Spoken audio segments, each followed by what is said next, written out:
Ruth అయితే నయోమిని హత్తుకుందట. Ruth ఆమెను వదులుకోవటానికి, ఆమెను విడిచిపెట్టడానికి ఇష్టపట్ల. అయితే నయోమి చెబుతుంది, ఆమె ఇదిగో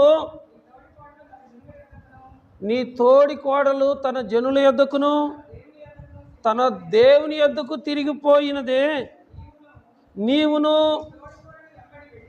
నీ తోడి కోళ్ళ వెంబట వెళ్ళమని చెబుతుంది. ఆమె ఆ మాట చెబుతున్నప్పుడు ఆమె ఏ పరిస్థితిలో ఉంది అంటే హోప్లెస్, ఇంకేం లేదు. ఆమె ముసలిదైపోయింది, ఆమె దగ్గర ఓపిక లేదు. కోడళ్ళ కన్నా మంచి లైఫ్ ఇవ్వాలని ఆమె ఆలోచిస్తుంది.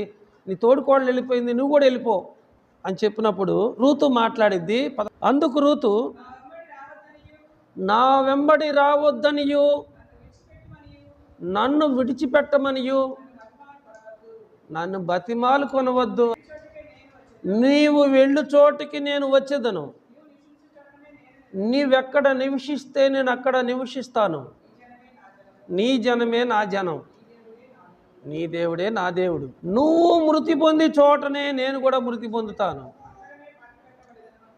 నువ్వెక్కడ పూడ్చిపెట్టబడితే నేను కూడా అక్కడే పూడ్చిపెట్టబడతాను, మరణం తప్ప మరి ఏదైనాను నన్ను ప్రత్యేకించిన ఎడల యెహోవా నాకు ఎంత కీడైనను చేయనుగాక అనను. అంటే అసలు ఆ మాటల్లో ఎంత యథార్థత ఉంది. నయోమిని వెంబడించడానికి నయోమి దగ్గర ఏం లేదు, వెండి లేదు, బంగారం లేదు, ఆస్తి లేదు, మరి ఏమీ లేదు.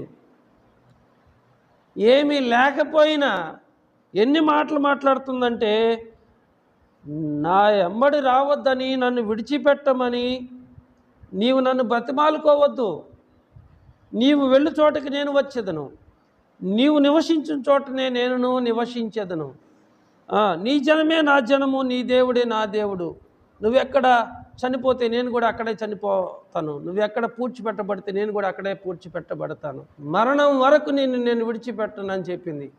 ఆమె నయోమిని హత్తుకుంది. దేవుడు ఎటువంటి ప్రేమ కోరుకుంటున్నాడంటే హత్తుకునే ప్రేమ కావాలి.